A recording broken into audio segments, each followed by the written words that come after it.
You've just stepped inside the Walk and Talk podcast, #1 in the nation for food lovers, chefs, and storytellers. I'm Carl Fiadini, your host, shining a light on the flavor, the hustle, and the heart of the industry. We're the official podcast for the New York, California, and Florida restaurant shows, the Pizza Tomorrow Summit, the U.S. Culinary Open at NAFM, and the North American media platform for the Burnt Chef Project. Recorded at Ibis Images Studios, where food photography comes alive, and I get the first bite. Find out more, info at thewalkandtalk.com. This week we're taking a trip, at least in spirit, to the wide open grasslands of Australia. My guest, Sabina Kindler, grew up in the Blue Mountains on a small apple orchard before finding her way into the cattle industry. From showing dairy cows in high school, to studying agriculture at university, to working in livestock genetics and then traveling the globe as a marketing manager for Australia's largest beef producer, Sabina has lived the beef story from every angle. Today she represents Aussie Beef and Lamb here in the U.S., and she's here to share not just the science and the marketing, but the sustainability, the flavor, and the passion behind one of the world's most respected red meat industries. And joining us in the studio today, we've got a familiar face, Chef Thomas Mandzik, executive chef at the Tampa Club. Chef Thomas is back behind the stoves cooking 2 dishes for us, and he'll also be sitting in on the podcast to add a chef's perspective to the conversation. So stick around. We've got Sabina's journey from farm to international kitchens, Chef Thomas's creativity in the studio, and a deeper look at what makes Australian beef and lamb stand apart on menus across the globe. Sabina, welcome to the program. Thank you, Carl. Pleasure to be here. I am so excited that you're here. We've been talking about this for... You're welcome. We've been talking about this. I think it's about almost a year trying to get you on through Haley and the gang. So welcome aboard. Thank you, Carl. Sabina, we are going to find out about some delicious dishes, and stay tuned. Hang on. Thomas, what did you do today, man? Well, #1, thank you for inviting me down here, because you guys were my test subjects for a couple new fall menu items that we're looking to unveil next week in the Tampa Club menu for fall. You have my vote. You've done the right work today. Talk about this octopus dish. All right. Well, the octopus dish, I really wanted to set something up, because fall at the club is kind of like where everybody shows up, and it's very community. So that's kind of the basis of what we're doing, along with making sure that's fall ingredients. So with this octopus dish, I wanted to do something where everybody kind of gathers around this platter and this tray. So it has all these different jazzy sauces and things. But we raised it first in a little bit of sherry and tomatoes and chorizo. And then we made a sauce out of that. We did something kind of cool with saffron, parsnip, and a little saffron, kind of a la Spanish, and ran that across the plate. And then we finished it off with a carrot coulis and a squid ink mayonnaise. Right. So here's the thing. I do love octopus. Not everybody does. But I feel like the way that you put the dish together, anybody can eat it. Because you have all of these delicious sauces that kind of, that are, ammunition to the octopus itself. That's brilliant. Because now it's a family-friendly dish.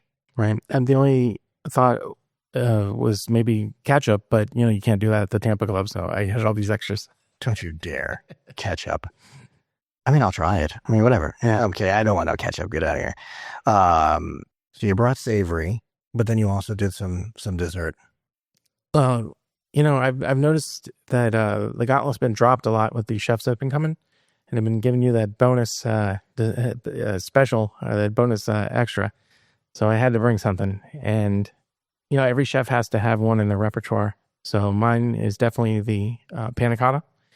And to make it a little bit my style, I added fresh mango, and then took some blackberries, made a paint.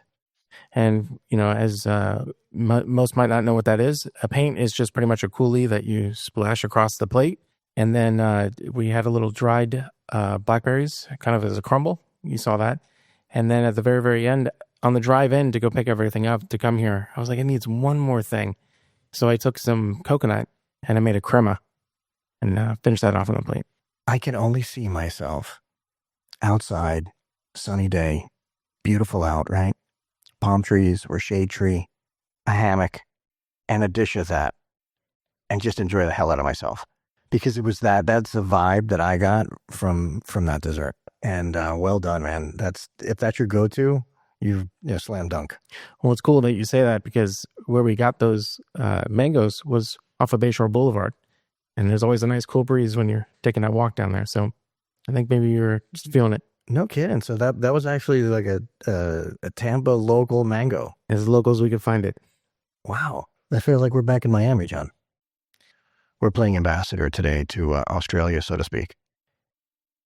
It's all about Australian beef and lamb. You brought the lamb, and it was fire. Talk about it. It was Australian lamb. So this is the dish that I'm excited about putting on the menu. And so what it is I took the rack of lamb, deboned it, and then from there, I peppercorn crusted it, seared it up for a little bit, and then you got to have a little Southern Florida twist to it. So I took some English peas, some applewood bacon, and I made some grits with that. And I thought that was really pretty on the plate, but I thought it tasted really, really good. So the other day, we took some Cabernet and some raspberries just to see what it would do. And we reduced that down into a syrup and then added a little bit of the lamb stock and made a jus. So that went on the plate as well. And then once we put it all together, it was like, it's just missing one more thing, believe it or not. So I was like, it needs that umami spike. So I took a braised red cabbage, mixed all that together, and made a nice little quenelle puree. So it's kind of like the condiment on the side of it. Yeah, but the grits. Talk about the grits, man. So the grits are stone ground. You got the white cheddar. Mix all that together with some really good roasted chicken stock, a little bit of cream. Once that came all to be, we pureed up some fresh English peas and some Gnocchi bacon, mixed it all together, and voila. Those grits, that's from Greg and Alan? Yes, Marcia Mill, out there in Modesto. So we have a partnership with them, and I thought that was a perfect match. You opened my eyes to more grits. I love grits in any capacity, and that was different. I've never had that before, so I appreciate you, teaching me a lesson, man. That's good. And before we bring our featured guest, you said something a few minutes ago, something about some of the other chefs not pulling their weight or something like that. That shots Here fired. it comes. Yeah, when you show up, you better bring it, and 3 is the minimum, guys. Wow. Y'all heard it out there. Lee, I don't know if that was at you or, it could have been, Thomas Parker. It could be anybody. Josh out there, if you're listening. All right. Enough with you. Sabina, welcome to the program. Thank you. We had a wonderful pregame call the other day, and you have an amazing story. And I appreciate you for being on the program, and I appreciate your story. Thank you, Carl. That's kind of you. I'm a gentleman sometimes. So let's start with the apple orchard and the Blue Mountains in Australia. Tell us the story about how you got started in this thing. Yeah. So my family have actually been growing apples for about 400 years on my mother's side. So Australia hasn't been settled that long, but that tradition started in Germany, where my mother's family is from. And so when her family moved to Australia, that's the first thing they did is set up an apple orchard, which is where I grew up, which was pretty idyllic location, beautiful scenery, close to nature. And that's where I guess my love of food and agriculture both started. Yeah, but what is it about cattle and beef that pulled you away from fruit farming? The family business.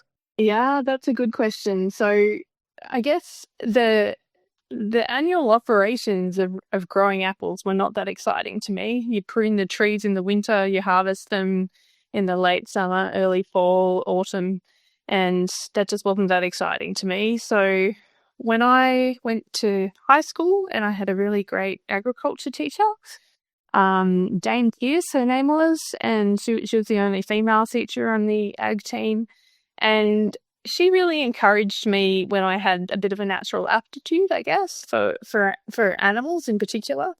And she got a group of us involved in showing dairy cattle. For anyone who doesn't know what that is, you kind of parade them it's like a dog show or a teenage beauty pageant where you got to groom them and make them look amazing, and then you judge them based on their physical characteristics and their ability to perform as a dairy cow. And that's what exposed me to the cattle industry. And then at university, I learned about the beef industry in particular, which is even more diverse with all the different breeds and growing systems. And I just love working with animals. I find it a very zen thing to do when you're on the same wavelength as them and you're working in a very low stress environment and you just understand each other and respect each other. And particularly when you're a 170-pound human working with a 1,000-pound animal, there has to be a lot of respect in that relationship for that to work. And I just really loved learning the tricks on how you do that and can manage animals in a really calm way. I mean, you could have gotten into cheer or pageantry yourself, but no, you chose dairy cows.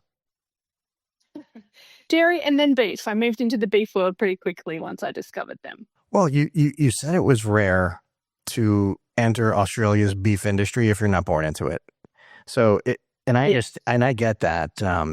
Produce, which is where my alma mater, if you will, into the food world, past restaurants.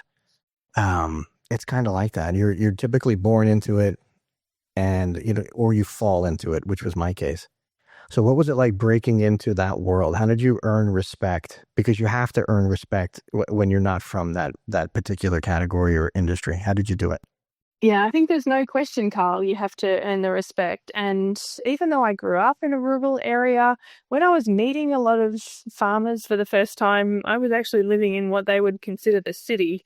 So living in Brisbane, Queensland, Australia. And I think as we see around the world right now, there's a bit of a divide between metropolitan consumers and those who live on the land. And there's a lot of misperceptions around what farmers actually do, and there can be a lot of negativity projected on the farming community. So I think farmers are inherently a little gun shy, I guess, in speaking with the city folk. And because I was living in Brisbane, they identified me as the city folk. So I just found that I really had to empathize with what they do in their businesses. And I have nothing but respect for farmers because they have to be not just jacks of all trades, but masters of all trades. Because as a farmer, you need to be an expert in so many things. Like, even if you just look at genetics and breeding, it's not as simple as just putting a bull out in the paddock these days. You've got to know about the genetics of fertility and eating quality and structure and what's your target market going to look like? Are you trying to produce grass-fed beef or grain-fed beef? And where are you going to source your bulls from? Which cows are you going to join which bulls with? Like, there's honestly so much science that underpins agriculture these days. And I think you have to be across a very broad array of that when you're talking to a farmer, because that's their everyday life. And when you're across those things, they appreciate that you understand what they do, and that earns you that respect. It's not enough just to learn the science and genetics. You also have to be a mechanic, and you have to be a carpenter, and everything that breaks, you typically fix on that farm. You're typically fixing it yourself. Total respect to farmers of any category at that. Sabina, you've worked across the supply chain, from genetics and breeding to marketing Australian beef, and you've done it in more than 30 countries. What have you learned from the chefs and consumers overseas that kind of shaped how you tell the Aussie beef story? The Aussie beef story and the lamb story just have so many elements to it. And I think some really core messages that I learned are that chefs, they want to feel like they're a partner with you in your business. They don't want to feel like they're just buying your product. And so they're actually keen to deep dive into so many different facets of what you do on farm, which helps them tell the story to their customers. I think, number one, they want to feel safe that they can access consistent supply and consistent quality of product in a red meat product. But they also really want the provenance story. I think that's really inspiring for them when they work with our products and the way they tell that story to their customers. Chefs and farmers are both in the business of hospitality. You know, they're both in the business of feeding people. And farmers love telling their story to chefs just as much as chefs love telling that story to their diners. I think that's said splendidly. I have Chef Thomas here. He's like chomping at the bit to get on there. Chef, go, baby. 100%. That's a true and great statement. And the beautiful thing is that you are the conduit between the two of us, the middle person, if you will. And I've really seen over the last couple of years, Australian beef has really been hitting the market, and is such a beautiful product. I think you're the Wagyu, especially in Australia, has really been a great quality that most chefs are now putting it on their everyday menu. Australian Wagyu is such a great story and such a typical Australian story. So Australia started importing Wagyu genetics in the 1980s, and there were just a few really forward-thinking farmers who could see the unique value that Wagyu cattle brought in terms of the meat quality and the eating experience that the actual diner has. And so we were fortunate enough to bring a lot of the best Wagyu genetics out of Japan before they closed Japan's borders to exporting those livestock genetics. And so we've been able to build the biggest Wagyu herd outside of Japan with some excellent bloodlines in it. So, for example, Michifuku was a really influential sire who is so well known for those really fine flecks of marbling that you see in beef. And, he's had a huge impact on the Australian Wagyu herd. And that's just one of the factors that sets our product apart. And I think also Australian Wagyu is just raised really differently to American Wagyu or Japanese Wagyu. And it has the unique terroir of Australia from our grass pastures and our wide open spaces and the unique and ancient soils that we have in Australia and their mineral composition.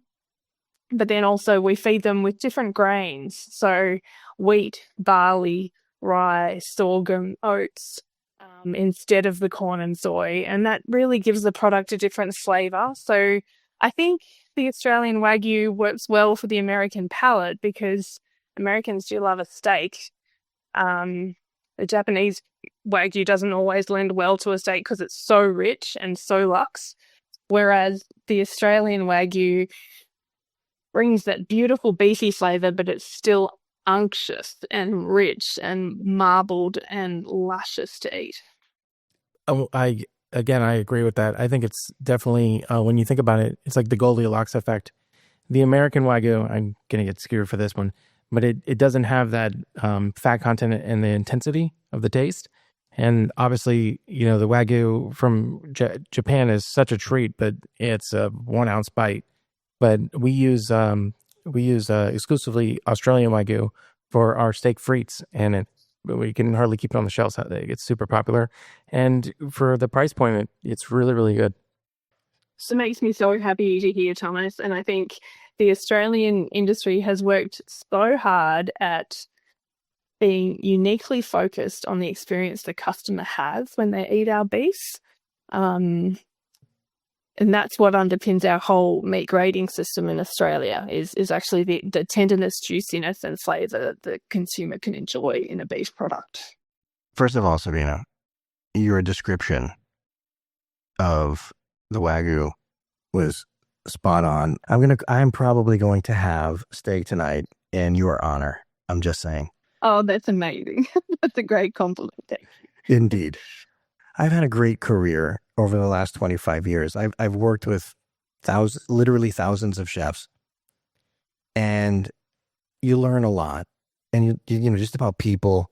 Obviously, there's a lot of food relevance to it, and if you're into food, then knowing chefs and working with chefs is, it's kind of a treat. When you're talking about hosting international chefs on Australian farms, for me, I have to think that's pretty eye-opening, pretty amazing, because now you're getting chefs from all the different countries all the continents, and they're coming to you, and you get to host them. And I think that's beautiful. Typically speaking, when you meet these chefs, how are they experiencing Australia, the land, the grass, the cattle, just the experience? I think the first thing that strikes a chef who comes to Australia from another country is just how much wide open space we have, because it's a long drive to get to any of our farms. And so that helps to sort of get them in the right mindset, I think, of what they're about to experience. This is hands down one of the funnest parts of my job, is taking chefs to farms, because you never know. You can never predict what their favorite thing is going to be. So I love it if you take chefs to a feedlot. In our feedlots in Australia, we freshly steam and either roll or flake the grains every day for the cattle to eat. And so what that looks like in practice is you have a chute with a whole heap of freshly steamed rolled oats coming out of it, and the chefs will just go and grab handfuls of that and eat it, right? Like it's totally safe to eat for humans. It's just a rolled oat product. And it's fresh and it's steaming, and they can eat it, and they understand why the cattle love to eat it and how that, contributes to the flavor of the end product. That's always the beautiful thing to see, because everybody gets right into that and everyone's suddenly eating oats. But then I had a group of chefs from the UK one time, and what they were most enamored by is the fact that we can just light fires whenever we want to, like to burn the grass, the dry grass on the pasture, to make room for the fresh grass to grow. So they just had so much fun throwing matches out of the truck as we drove around the paddocks. That was pretty fun to see. But what I really love to see is when you're actually on a farm and you give a chef a piece of beef that has been grown on that farm and they cook it for the farmer. That is just the most beautiful experience, and there's just so much respect happening in both directions in that interaction. There were so many things I wanted to say as you were giving that description. The oats, the tendency for chefs to play with fire and want to light everything on fire. It's a real thing. It's a real thing. Australia has a unique grading system. It allows chefs to choose their marbling scores, the tenderness and the eating quality. How does that precision change the way chefs think about building dishes? And after you, Sabina, give your thoughts, I'd love chef to jump in on that as well. Australia's grading system is world leading, and it actually has 1.7 million consumer taste tests that underpin it, because the whole system is built around how the consumer rates the end product that they're eating. So rather than just applying a quality grade to a whole carcass, which a lot of other countries do, we actually provide a quality grade for 39 different cuts on a beef animal. And then we take that a step further by recommending a specific set of cooking methods for each cut, where the consumer will have the best experience. So we know that some cuts perform best as a braise, others might be better to roast or grill or stir fry or thin slice for yakiniku or shabu shabu. So that's the detail that our grading system gets into. And when we're training a chef or just trying to provide inspiration, we can actually suggest, okay, you could buy this cut and break it down into these 3 cuts, and then you've got all these, 12 different cooking methods that you can pull from for your menu.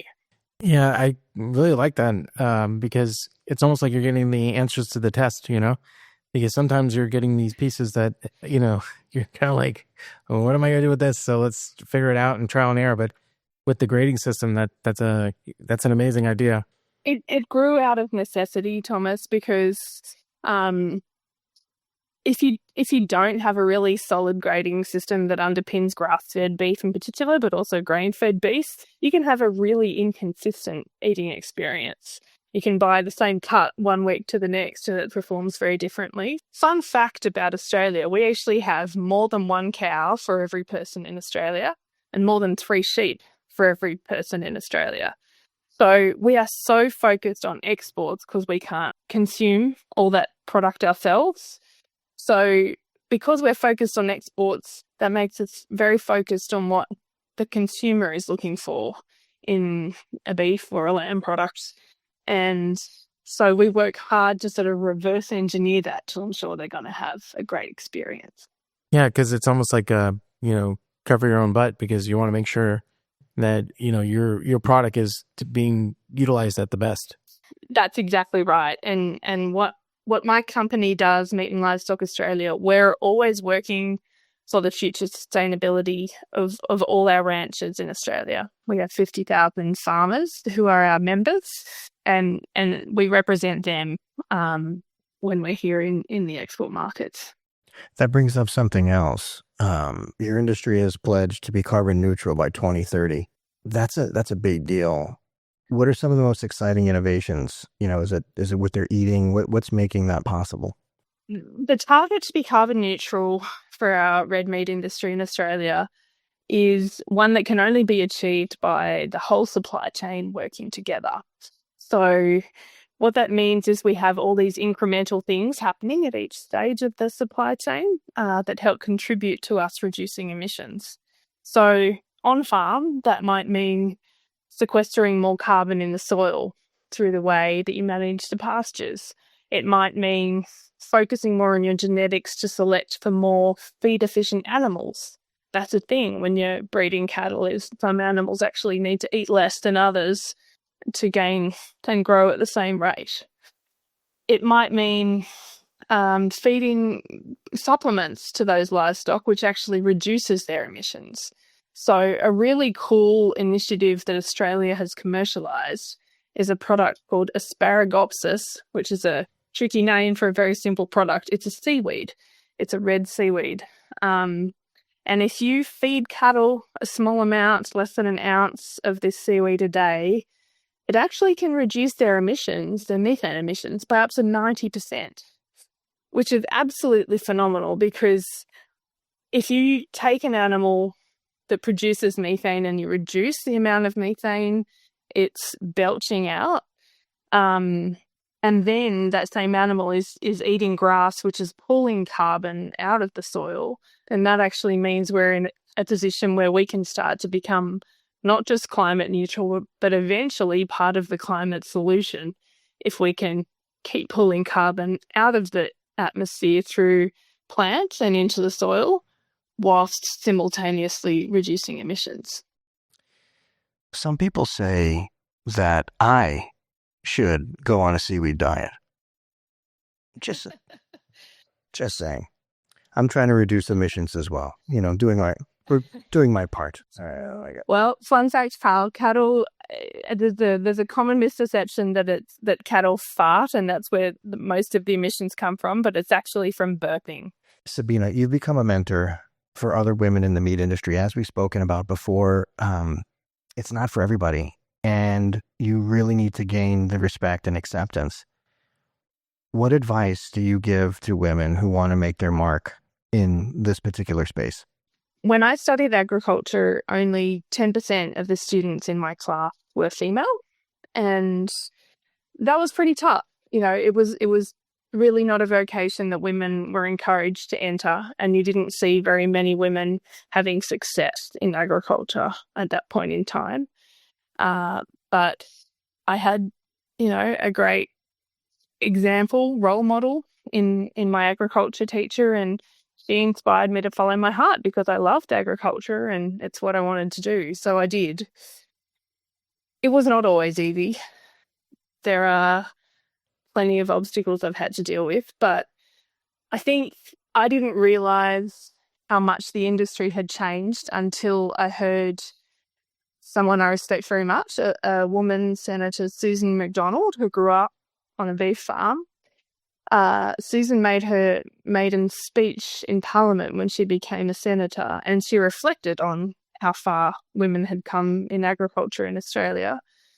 And it made me really reflect on my own experiences and how much hardship there'd been, and how much harder I'd had to work to break down those barriers to keep going. And that made me feel, okay, I want to make that easier for the next generation. And here in America, actually, there's a group called the Women in Meat Industry Network, and it offers the opportunity to be both a mentor and a mentee in the same program. And so I joined that a few years ago when I moved to North America, and it has just been the most valuable experience because it's made me see how much it helps just to have a professional female who's in your corner, there's someone that you can talk to who's not a colleague in the same organization, who can listen and guide you on advice. And I've enjoyed being a recipient of that advice, but I've also really enjoyed trying to help young women coming up in the industry to just succeed. I just want to help them succeed. And that's so important to me because, like in any industry, women have an important role to play at the table. I have friends in Australia who have had a much harder time than I have in succeeding in agriculture, but we're really seeing those tides turn, and there is a world of opportunity in the agriculture space for not just women, but also men. So many people don't realize how broad the field of agriculture can be. We have engineers, we have geneticists, we have people who specialize in plants and animals and soils and mechanics and machines and innovation and technology and drones and you name it. There's just so much, and I think it's a really noble pursuit because we're feeding the world. There's not a lot of other industries that can say that, apart from food service, of course. It sounds like a terrific organization. What's the name again? Do you know the website? Called the Women's Meat Industry Network, WMIN, and it's run by the Meat Institute, so WMIN.org. You've spent 15 years working in the food industry. You've trained chefs at the Armani Hotel in Dubai. You have a bit of a background in that space. How did it help you bridge the gap between agriculture, meat science, and the plate? Growing up on a farm where we grew so much of our own food and, we were a fairly long drive from anywhere means you have to learn to cook from yourself. And we always had fresh produce to play with. We had a huge vegetable garden. We had all the fruit trees you can imagine. We didn't grow a lot of our own meat, but we had chickens, and from time to time we had goats, and my grandmother had a cow. So we had fresh milk and cheese and all those things. And it makes you really connected to food in the way that you grow up, and you have a really good understanding of where food comes from. And then, when I started working in restaurants and getting exposed to fine dining, it just opened my eyes to a whole new world, I guess. And I think really great chefs just really have an instinct for honoring the products that they work with. And that's what I really love is my two favorite themes are agriculture and food, and having a job where I can combine those two themes and speak with authenticity about where the products come from all my time on farm and working with livestock, but also being someone as a consumer who loves fine food, but who also understands the challenges that a chef has, with all the steps that they have to go through to put food on the table. So I think being an empathetic person by nature, being able to help farmers tell that story to chefs but also help chefs have the best success working with Australian products it's really where my heart is. Working in the food industry, working in restaurants really toughens you up. And the fact that you have a love for food and agriculture, it's special. Now, it's a great segue because you once stood up at a conference full of academics, critical of red meat. Tell us about that story. I was at a conference which was focused around the Blue Zone diet, and so the speakers that they had pulled together were either dietitians encouraging the audience to go vegan, or academics saying how bad the red meat industry is for the world. And I was sitting there in the audience thinking, this is just not right. They're presenting these tiny little pockets of information which are nowhere near the full story. Because even in the blue zone diets, they eat meat. And the academics talking about how bad beef cattle are for emissions are just telling such a narrow piece of the picture because, A, what other industry feeds us other than agriculture? And B, agriculture is one of the few industries that can actually help us turn around climate change from what we're learning and innovating with on farm. And I thought, when we're presenting this story to 350 chefs, we have to tell the full story. I think so many people, and academics and nutritionists included, don't really understand how food is grown, right? So I grew up on a farm. I started agriculture. I had my whole career, 25 years in agriculture. And I think a lot of people are just missing the understanding of how we produce food to nourish the world's population. So I just thought, well, if no one else is going to tell that story, maybe I need to. So I asked the organisers for just a 5-minute slot on the agenda on day one after I was hearing all these messages. And I said, just give me 5 minutes so I can just tell the rest of the story, because the information presented was so selective. So I did that. I did my 5-minute spiel. And I tried to be very considered in what I said, and it was a little bit tough. I literally got up after a dietitian who said everyone should go vegan, and I got up to say, well, what if cattle could actually be part of the solution?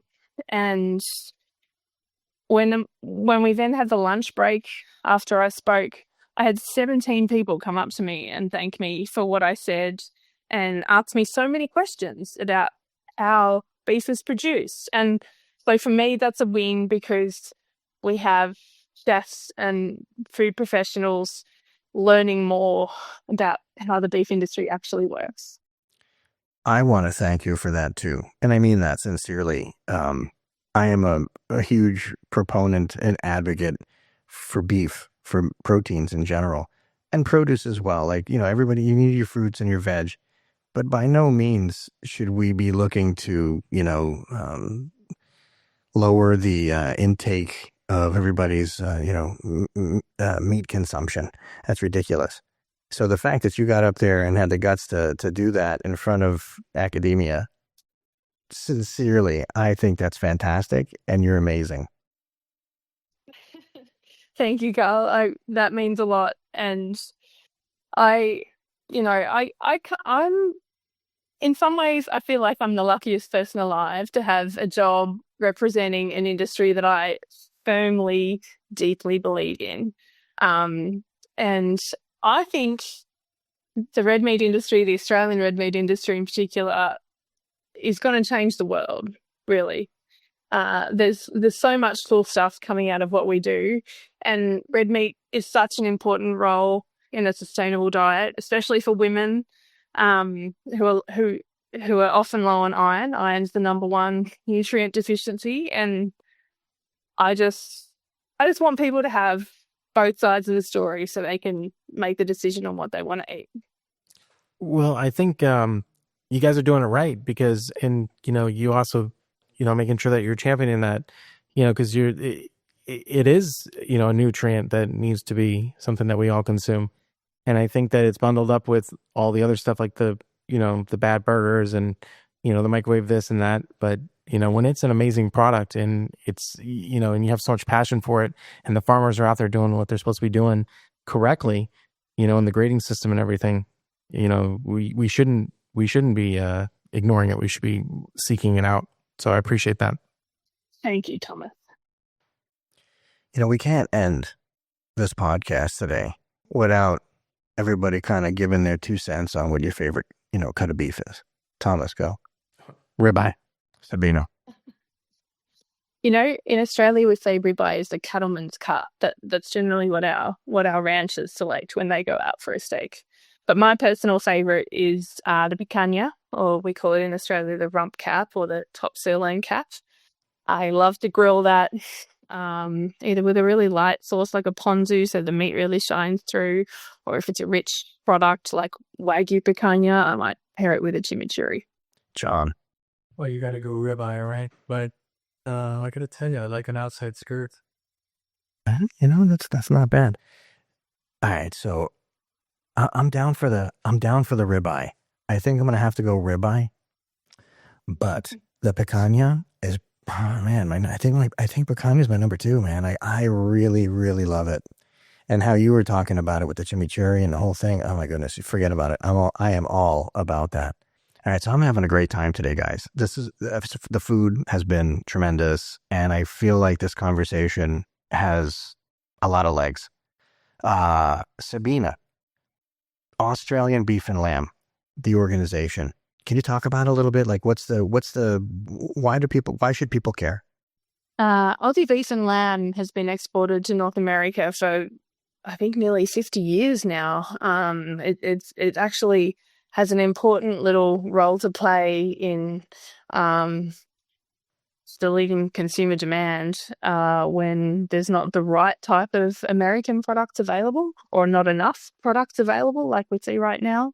So we're here as Meat and Livestock Australia. We're the national service provider for all of Australia. We don't represent a single brand, but we're here to support consumers who are interested in our products with recipes and ideas on where to find those products and how to buy them and integrate them into their meal planning. But we're also here to support any food professionals working with our product or who want to know more about our products through the Aussie Meat Academy or on our website. So you can reach me personally. I'm on LinkedIn. Sabina Kindler is my name. Or on Instagram, Sabina BK, or our company handle on Instagram is at Aussie Beef Lamb. All right. That is amazing. Chef, do you want to get connected here? Yes, please. I mean, I'm already using a bit of the meats and stuff, but I definitely want to explore more. Sabina. Excellent, great. Yeah, I'll link me your details, or yeah. I'm gonna link you up on the deets. Okay. Love it. Excellent. And listen, I appreciate you coming out, Jeff Thomas, doing the amazing job that you did. Sabina, finally, we've done it, and I appreciate all of your time. Yes, thank you, John. As usual. Oh my God, whatever. Yeah, your photography, blah, blah, blah. Really, really great stuff today. I mean, there's some amazing plates. You'll see them over the next few days, the videos, the photography and everything. Sabina, Thomas, thank you for coming out. Thomas, what's your socials? You'll find me hanging out on LinkedIn under Thomas Mandzik, and everything else at the Tampa Club. God, I love you. You're so good. All right, John, appreciate you, baby. We are out.